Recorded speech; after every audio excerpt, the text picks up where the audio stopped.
Hello, everyone, and welcome to Real Talk for New Agents. I'm your host, Sarah White, and today I have a very special guest with me, Nadia Francis from Sutton Group Ottawa Realty. Welcome, Nadia. Thank you so much for joining us today. No problem. Glad to be here. Awesome. Well, I want to start off with sharing your story. Tell us a little bit about what you did before you became a real estate agent and why you made the leap into real estate. Yeah, for sure. So I was a teacher for 16 years before I really took a leap full time into real estate. Um, it was just something that I went into because my parents were always telling me, go to school, get a good job, get yourself a pension.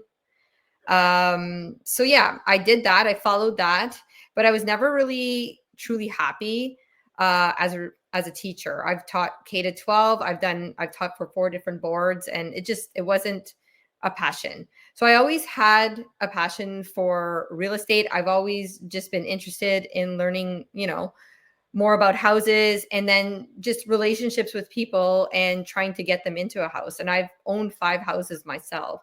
So back in 2020, I took a course that it was a personal development course that made me realize that I can become a real estate agent, that I can do this. So we were selling our townhome because we were going to move into the house that we're in now. Mm-hmm. And while our agent, who was also a friend of ours, was going through the paperwork and stuff, I just decided in that moment, I said, this is it. I'm going to do this. And then I signed up for the course the week after. And then, of course, it took me a little time to get through it because I was going back to work in the fall. It was, we were told we're going to go back to work. So working full time, had a side hustle at the time as well, 2 kids. So it took me about a year and a half to finish the course, and I've been an agent now for just a little over 3 years and a full-time agent the last 2. That's quite a story. And I mean, going through COVID and your kids and having a family and still sticking to it and doing it in whatever time it took, that's passion, right? You know that you're in the right career if you're taking the time to do that. One of the things I talk about in my podcast is choosing the right brokerage and how fundamentally important that is before you start. Now, you've had a challenging story, and I would like you to talk about that if you're okay with it.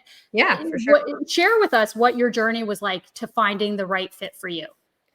Well, the one thing I didn't do was talk to a lot of different brokerages. Well, I'll go back to my story about how I decided to be a real estate agent. I decided that I was going to work with the agent that had sold our house. So it was kind of always in my head that I was going to go work for Remax. He did say, go and talk to people. I did talk with one other agent who was looking to retire and wanted to bring someone on. I found that we were too alike, that I felt like we were going to clash. A team never really interested me, because I think from being a teacher for so many years and being told what to do to the time that I can actually go to the bathroom, my schedule was always set for me. I wanted to have the freedom to create, my own business. However, I kind of wish I would have talked to more people and even maybe have considered a team at that time. So I started with Remax. I was there for 4 months. I was sitting a lot at my kitchen counter, not sure what to do, but, prospecting as much as I can, reaching out to people, telling people what I was doing. Remax wasn't horrible. It just wasn't for me. They did set me up with the Buffini 100 Day to Greatness, which was great, but I didn't feel too connected to that method at the time. And I just felt like that's not the way I wanted to build my business. Which part of it, yes, I wanted to, build through networking, but I didn't want to send out mailers all the time. And I do handwritten notes and stuff like that, but it wasn't connecting with me. Yeah. So then I decided I'm going to have to go back to work half time the following year, because I started in March.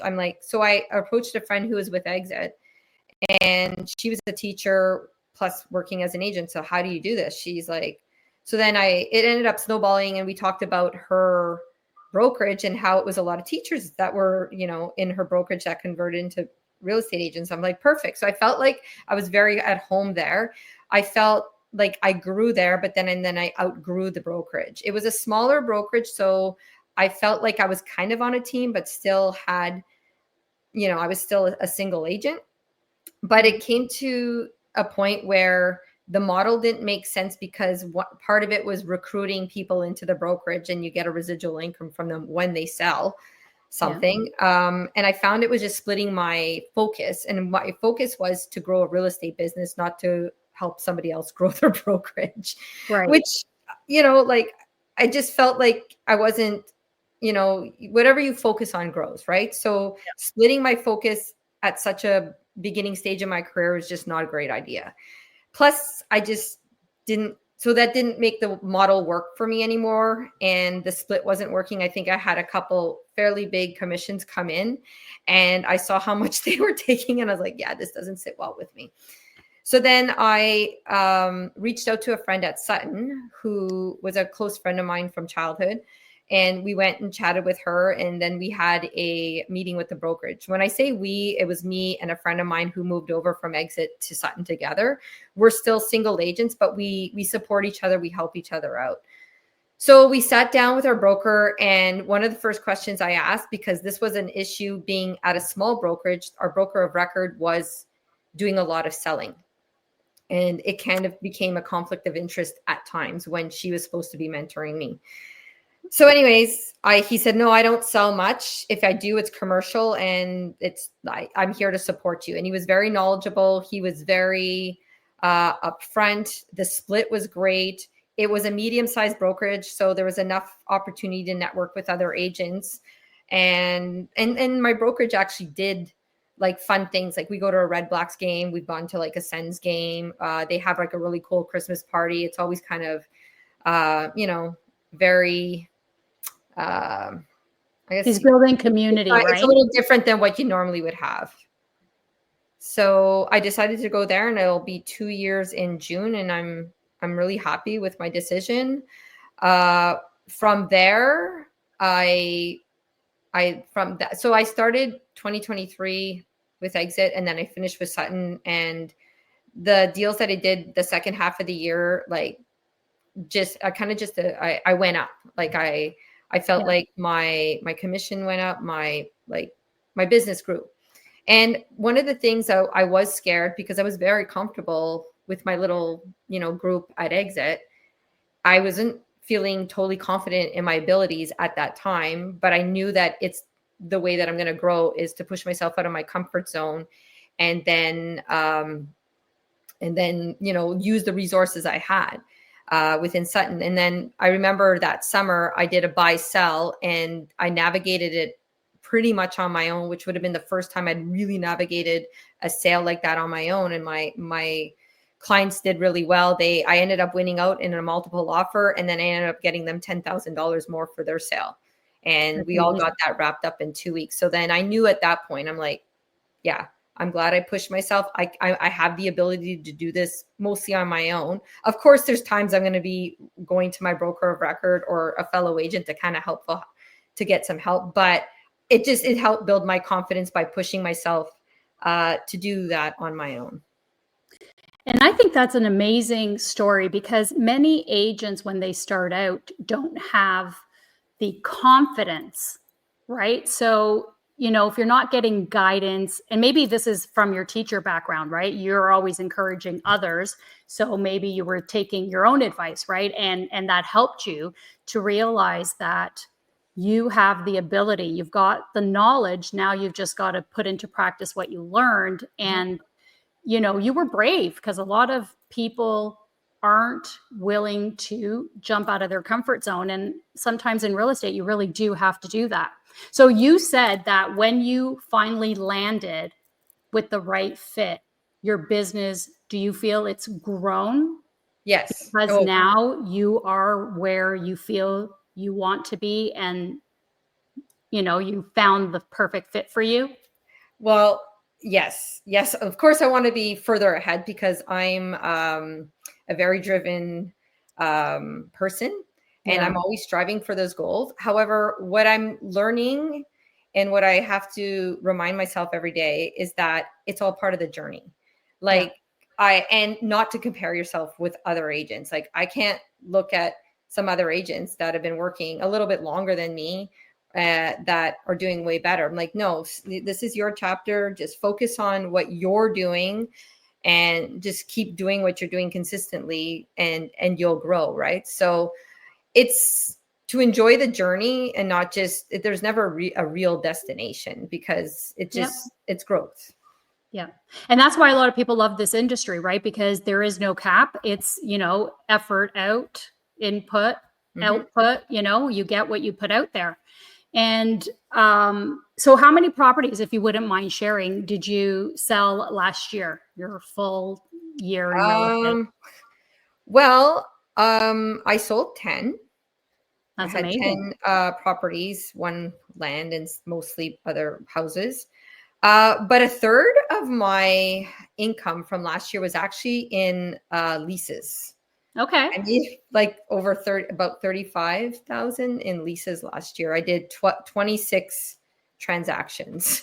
Um, that was because I took two referrals back in at the end of 2022 in a new development that a bunch of investors bought into. And then Yep. what happened there is they just kept on referring me. Even the builder would point to my signs when they would finish the PDI, and they said, okay, who should I contact to help rent this out? And then they would just kind of point to the sign, Yep. and I would get Yep. the call. Like I'm still doing them up until like a couple days ago. We just closed another one Monday. So I feel like leases are kind of overlooked, but they're definitely something that helped build my confidence.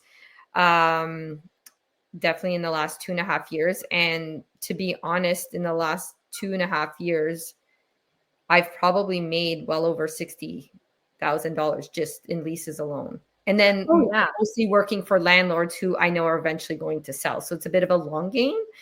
It's not Which always, is what I was going to share with you. Absolutely. yeah, It's a long game. Yep. yeah.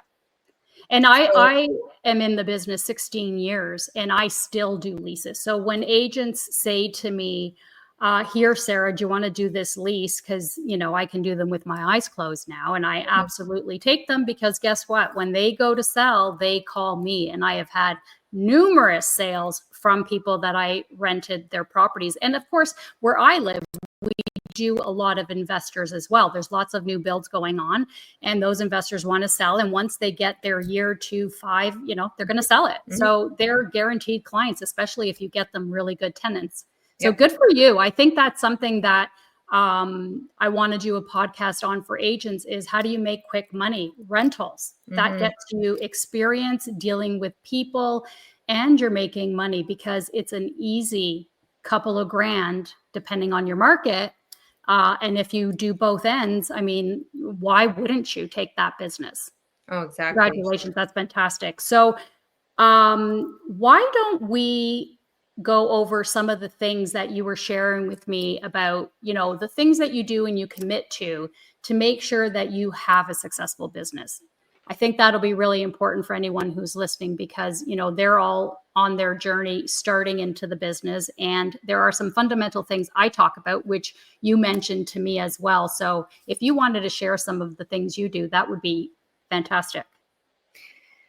Yeah, so I have non-negotiables every week. So these are things that I schedule into my week as best as I can, that I, show up and do. So one of the things as a new agent you have to do is prospect. I don't like that word. I call it connecting. Yes. I like to connect with people. I like to do it in various different ways that are authentic to me. I'm not much of a cold caller.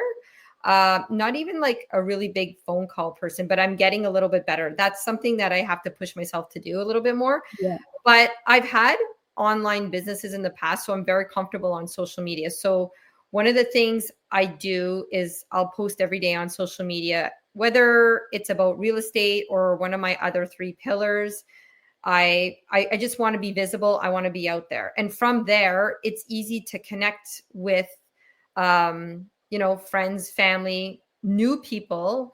Especially if you do reels, you can really get in front of a lot of new people and make friends. Like my first deal wouldn't have happened if I didn't post on social media about what I was doing, because they were friends of mine that were splitting up, and I knew them from the gym. But this was back in 2022, and things were had just started opening up. But Yeah. our old gym had been closed. I hadn't seen them in a while.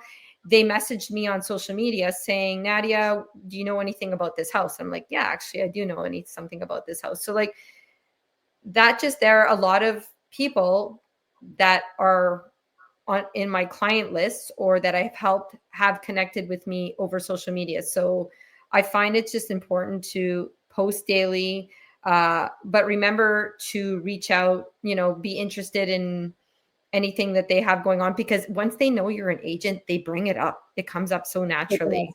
Yeah. And then You're always right. have that, like, if say, oh, how's the market doing? Well, have like a couple really, good points about what's happening in the market, in your back pocket to talk about. So that's one thing. I do handwritten notes.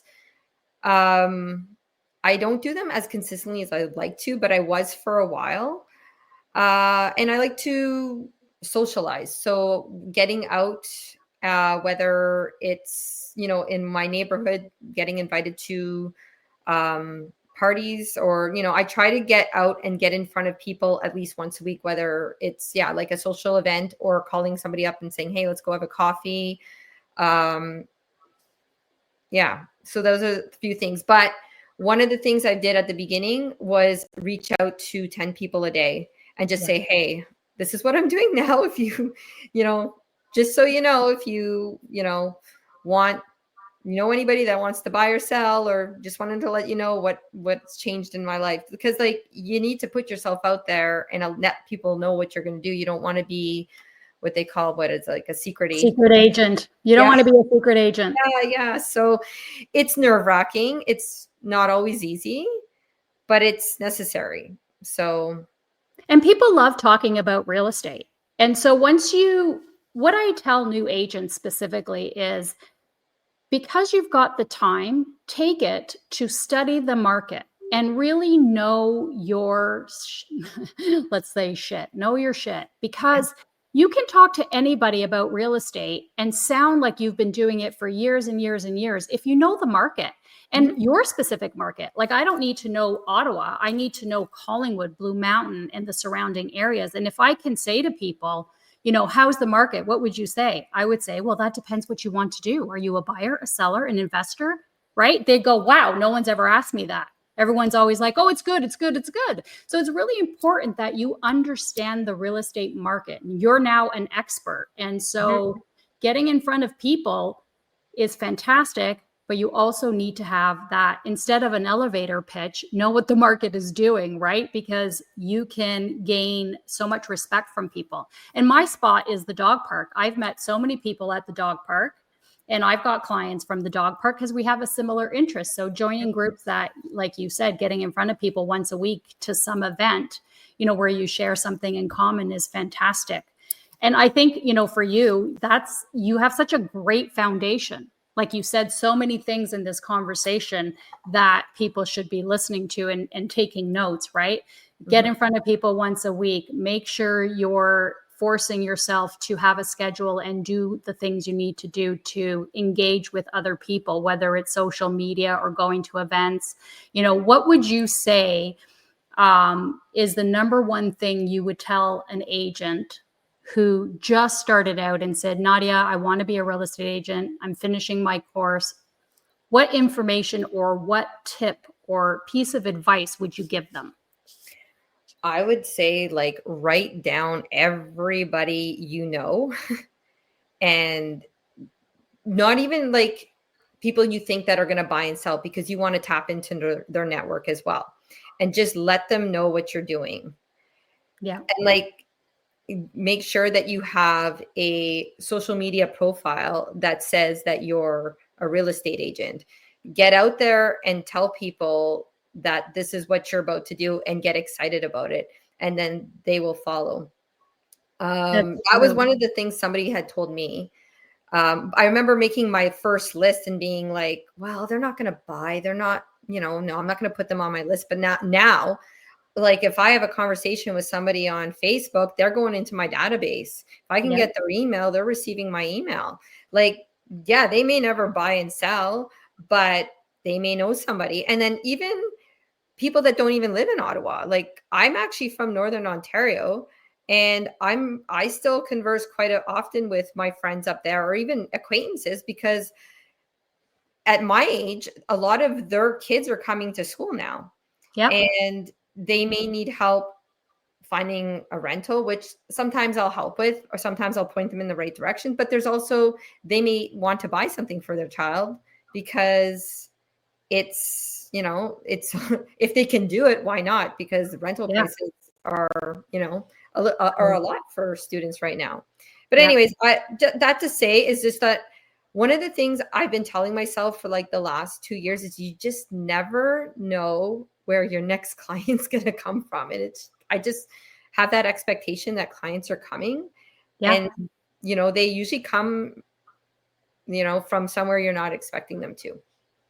And that goes back to people saying, about, oh, you just put a sign on the lawn and you make all this money, where in fact, it's all the work that we do behind the scenes that gets us to a point where we have so many contacts and so much influence and so much experience that we're able to do our job seamlessly to them, right? But they don't really understand that all these years we're building these businesses, and that's what's culminating in a good price for them and lots of attention on social media or, through showings and whatever else we do. So it's definitely a topic of discussion when somebody says that, because it is a lot of work. And you have demonstrated that when you put the work in, Mhm. you get the rewards. And I really appreciate you being here today and talking to my audience.